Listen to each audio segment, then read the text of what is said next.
This Daily Dose is brought to you by Pirate.Black. ARRR!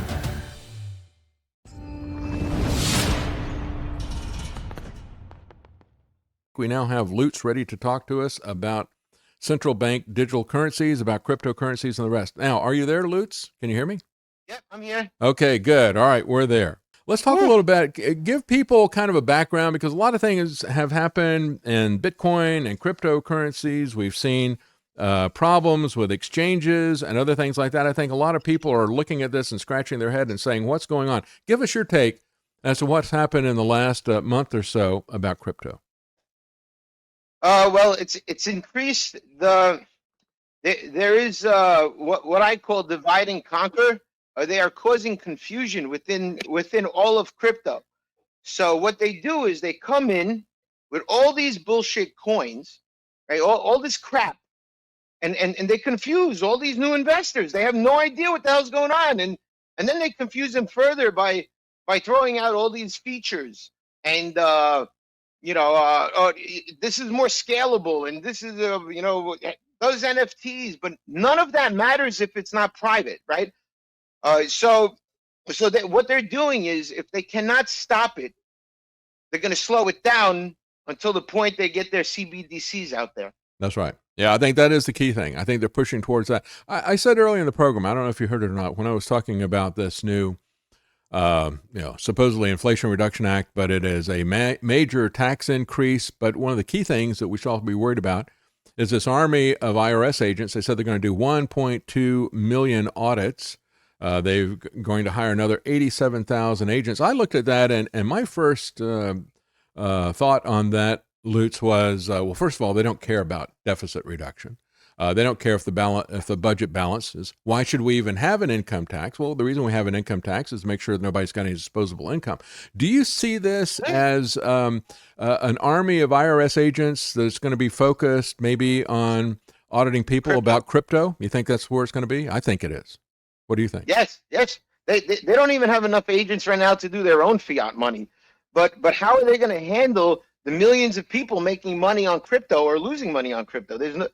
So they are trying to control the income flow of everybody by the transparent coins. These transparent coins are hurting you. They're hurting you, people. Stop using them, please. Now, when you say transparent, you mean something where they can trace ownership and they know the flow. Is that what you're talking about? Oh, yeah. They have big companies. They've already collected your tax money to investigate you. It's called CipherTrace. They've given them millions of your money to investigate you. And why? Why? Because you got to steal more of my money? Is that why you're taking my money to investigate me, to steal more of my money? That's what they're doing. Mm-hmm. That's right. Yeah, there was an article about a month ago in Reason Magazine said Bitcoin can become untraceable. But the whole point of the article is how it is very traceable right now, and how the transactions are recorded in the blockchain ledger. That is all public. And so it just is the manpower that they need from the IRS to be able to go back and to trace that chain of custody. It's very exposed to that. What is it that Bitcoin could do to become untraceable, and why do you think that's not happening? It's too difficult of an on-ramp for most average people. If you're not technical, you're not going to figure it out, and that's why it don't work. If it's not simple, like the one-click, buy button on Amazon, nobody uses it. People are too lazy. So yes. You could use VPNs, you could anonymize your transactions and always use a new address when dealing with people, but people don't know the rules. People don't know that you're never supposed to send money from an exchange directly to another exchange. They don't know these rules. Us in crypto, we know these rules. Mm-hmm. We stick by these rules, but they're never going to figure this stuff out. So Bitcoin, even if they did, the fact that it's so traceable, it is. They can see everything you have. They can see everything you've spent money on. They can see where your money is going. And it's no different than using the bank, Dave. It's no different. That's right. Yeah. You make their job easier because now they could load all that blockchain data into an SQL database, and with a little jQuery, they could bring up everybody with the age of 12, 15 using it. I mean, it makes it easier for them. Well, let's talk a little bit then about what the pirate chain is about. You know, there's other things like Monero, you know, that also hides transactions and stuff. Talk a little bit about pirate chain, which is what you're connected with. How does that make it easier for people to deal with, and if they try to use VPNs and things like that in terms of using Bitcoin? Yeah. So by default, just like Monero, Pirate Chain is anonymous by default. It's private at the protocol level. There's no games being played here. It's built private. There's no extra layer on top saying, oh, we're going to add privacy. No, it's already there. And any technology that gives you privacy first, that's what you should stick behind, because your privacy matters. And that person who created that project is thinking of you. Is trying to help you, right? So Monero now is up to 16 rings. Since last time we talked, they've increased it from 12 to 16. I'm very happy about that. This makes it increasingly difficult for CipherTrace to figure out Monero, because we were pretty certain they did with 12. But now it's even harder. So Monero is great. Definitely use Monero. Use Pirate Chain. The difference is that they might figure out 16 at some point, right? Yeah. And then you know, and what this means, guys, is 16 is the anonymity set. A developer rates a chain with something called an anon set. It's a pool of transactions that protects the chain. So with Monero, you have about 16, 17, and some bulletproof type of stuff. With Pirate Chain, you have today, I think it's over 1 million. Right, so that means your transaction gets lost in 1 million transactions. Good luck. Good luck tracing this. Well, how does that work, though? I mean, because if you're going to buy the stuff through an exchange, they're going to find you through that exchange. So talk about how the whole privacy process works with Pirate Chain. Do you have to I would imagine, go person to person outside of an exchange in order to keep that privacy there, right? Yeah. So there's many ways to earn Pirate. We have a new site up called Barter that you could sell your random stuff and start earning some money, some crap that you have left over.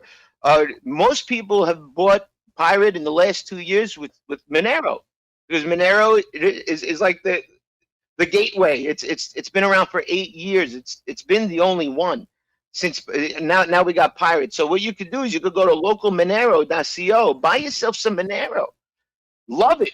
And then you know, send it over to an exchange like Polarity or Trade Ogre, and buy Pirate. And if you want to buy it, you could also try mining it. There's some multi-mining methods to do it.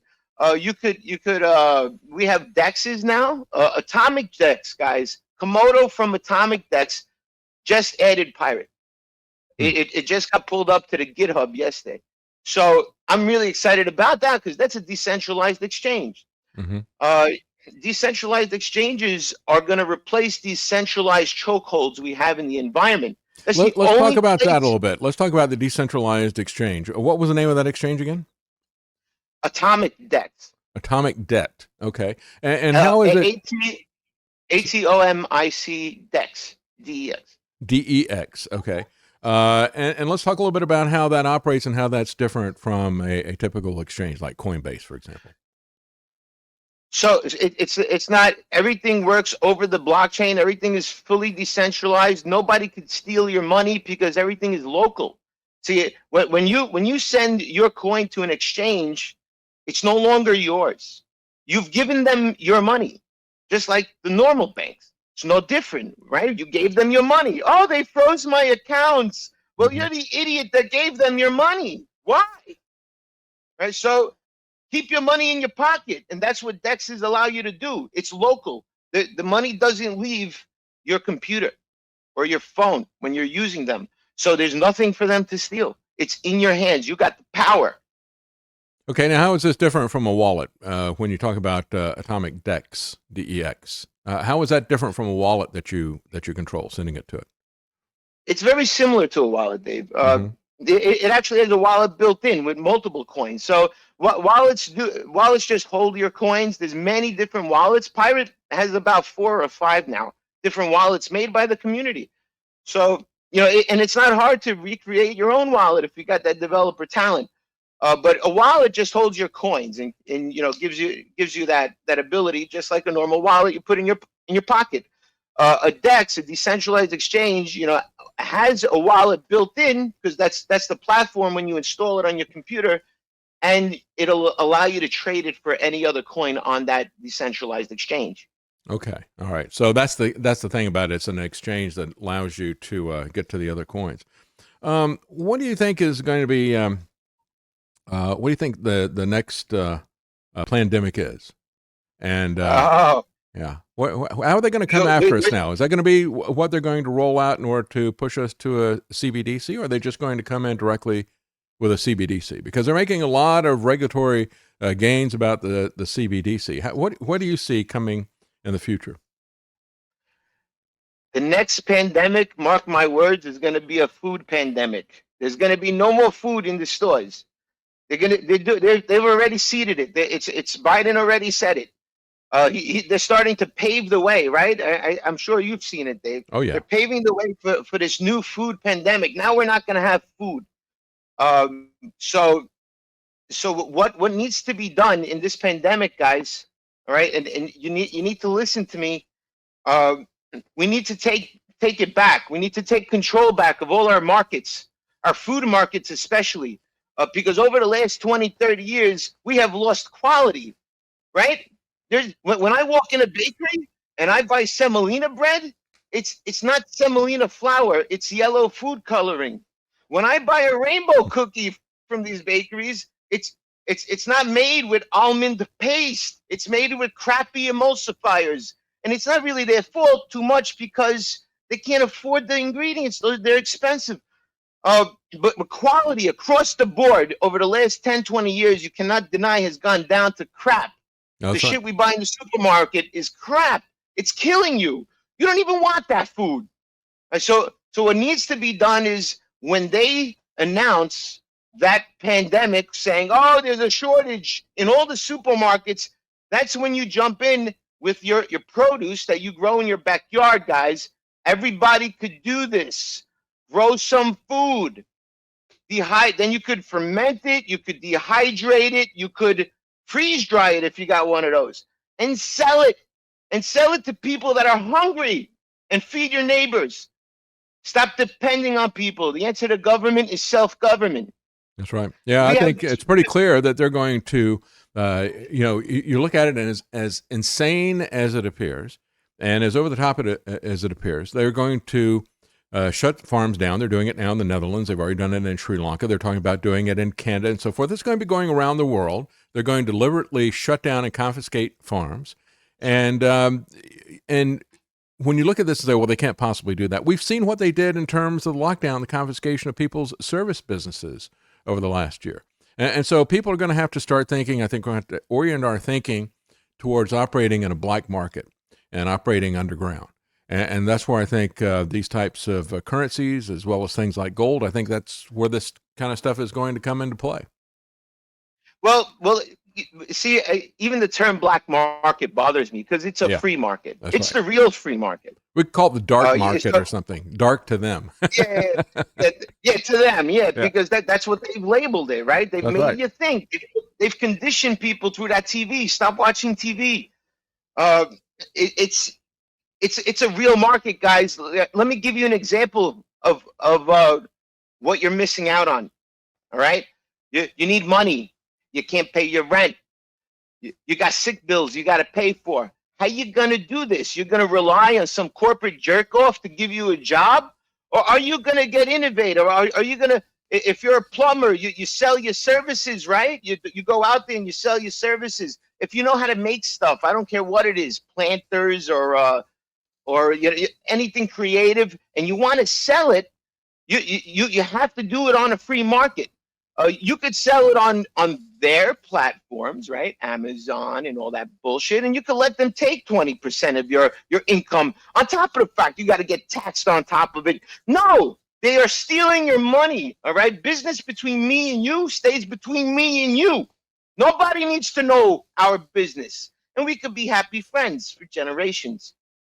Yeah, I think that's one of the key things you're talking about. It's, I think, one of the key currencies that we all have to have is some degree of self-reliance. There has to be something that you can do that is going to be the basis of this. Now, keeping your money private, keeping it separate, and the privacy thing, that is one aspect of it. But the other part of it is that we need to make sure that we have products or services that we can do, and things that are going to be necessary, things that we can be self-reliant in, and then it comes into the marketplace, and that's really where we start talking about the different types of currencies and whether or not you own your money at that point. But everybody's got to start developing some kind of self-reliance, and a key part of that is having a financial system that is essentially self-reliant and private, right?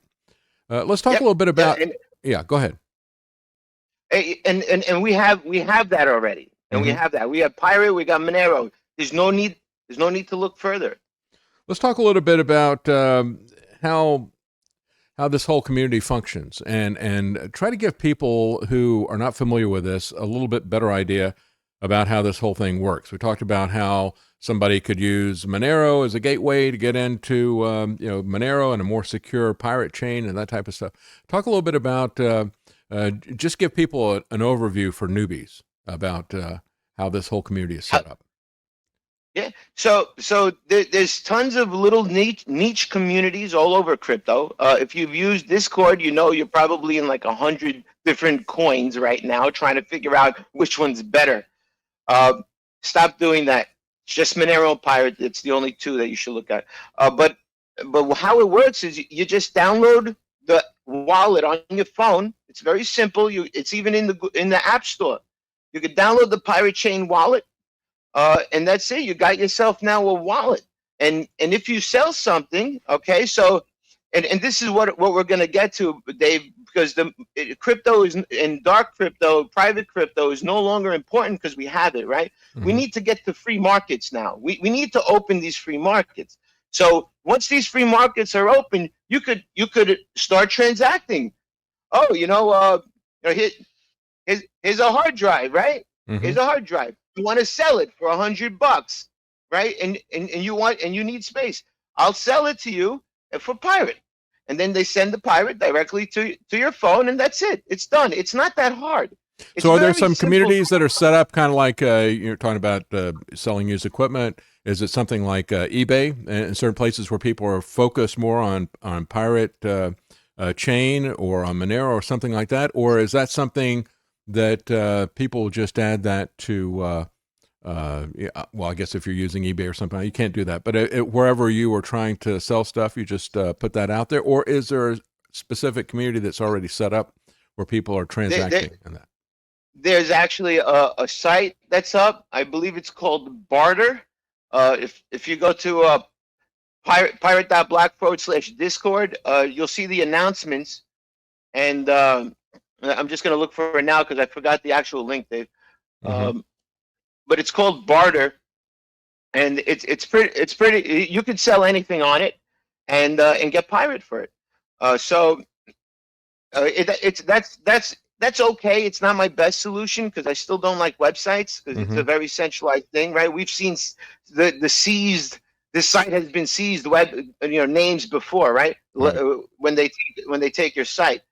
But this is what's coming, all right? This is what you guys have to look forward to, right? There's technologies out there that add a new layer to coins like ours, like Pirate, right? And that's what Pirate needs to explode.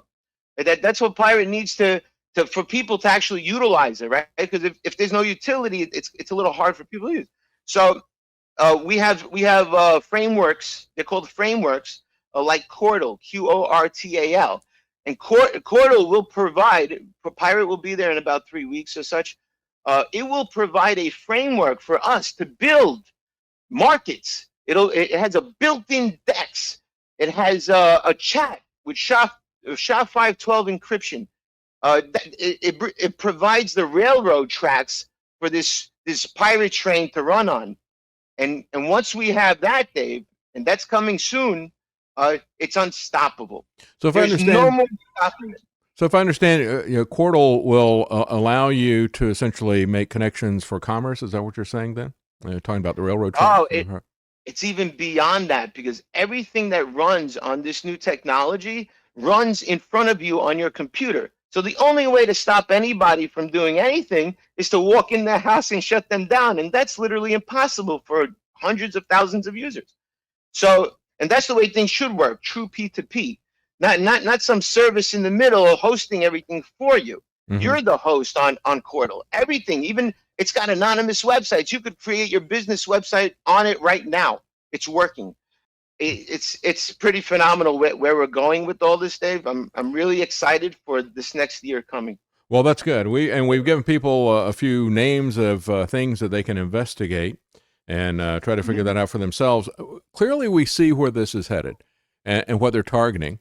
This has just come out. Senate bill classifying Bitcoin as a digital commodity has just been introduced. And the interesting thing about this, Lootz, is that this is coming from the Senate Agriculture Committee. We're talking about how the attack is going to be on food. So the Agricultural Committee in the Senate has pushed this to the Commodities Future Trading Commission. So the Agriculture Committee wants a government bureaucracy that is in charge of commodities to start looking at Bitcoin. And this is why the privacy aspect of this is going to be very, very important, because they're going to be focusing, I think, very minutely on Bitcoin. They have a massive army, but it is interesting that they're putting this in as agricultural and commodity committees rolling this out. That just might be their jurisdictional thing, but I think it's a coincidence that it is an interesting coincidence that it's coming in with the food side of that. Don't you? Yeah, I really don't see the game they're playing. I don't understand what they're doing. They seem to like to label things. Mm-hmm. If us pirates, we really don't care what they do, because we're building a parallel economy. That's right. They're setting up a regulatory structure is what they're doing to examine it under a microscope, to give themselves regulatory power and an infrastructure framework to measure and to monitor and to tax everything that happens in that space. And that's why it's important for people to understand, I think, if they want to get into cryptocurrency, that they need to have that kind of privacy, because all of it is going to be under a microscope and continuously reported. Always, as always, yeah. Right? Yeah. As always with everything. Mm-hmm. If they haven't put their fingers in it yet, it's coming soon, because they need to they need to screw it all up somehow, because that's what government does. Everything it touches, it turns to shit. Yeah, that's right. Well, and I think that's the key thing. You have people have gotten so confused about the crypto stuff because you point out there's so many of them out there, and most people have just fallen back. And most people just fallen back and said, "All right, Bitcoin and only Bitcoin." If I get into cryptocurrency, Bitcoin maximalists who will say that's the only thing that we want to touch is Bitcoin.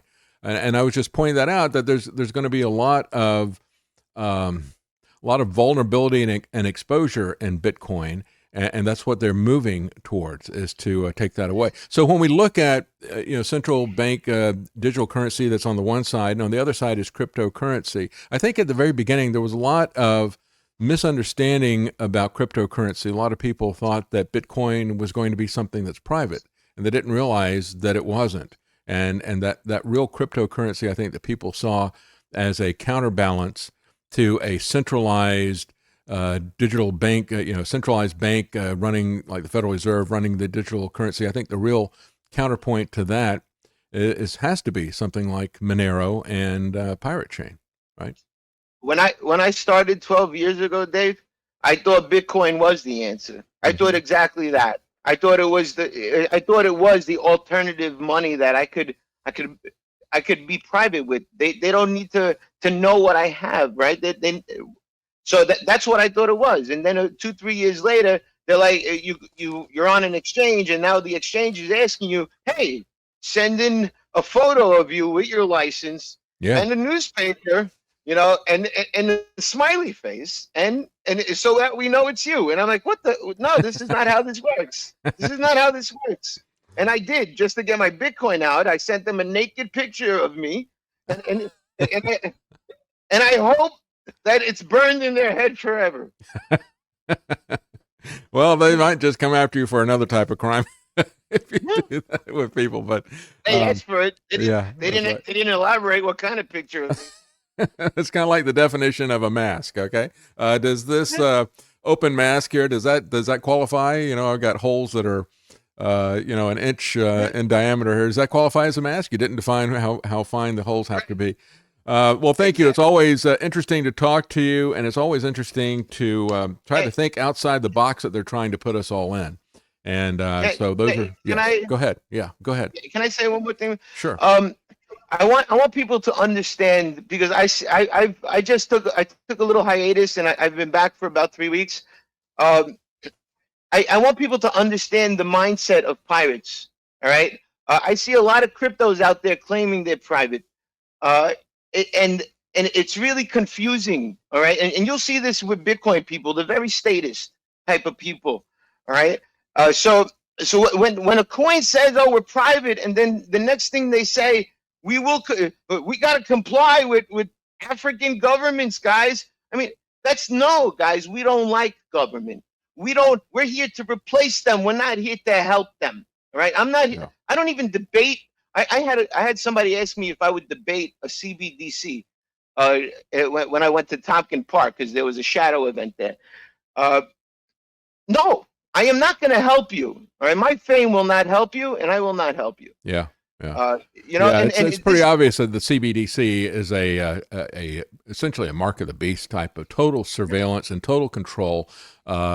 We've never in the history of mankind seen anything that has the potential for controlling and denying our life like central bank digital currencies does. That is the thing that we should all be very, very concerned about, I think.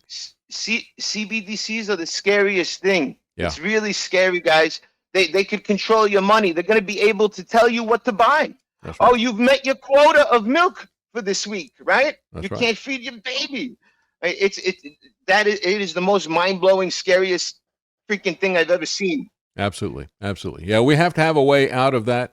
It's going to have to be physical things that are anonymous, or in the case of cryptocurrency, something that is anonymous. But I don't think that Bitcoin is going to fit that bill at all. I don't. It could be made untraceable, but I don't think they're going to. I think that that ship has sailed a long time ago. So again, we've given you some names of some currencies. Some exchanges, and things like Quartal that you can investigate, and there's a lot that's there, and there's a lot to learn. But of course, freedom isn't free; it comes with responsibility, and part of that responsibility is education. Follow the treasure to pirate.black, because financial privacy today is freedom tomorrow. ARRR.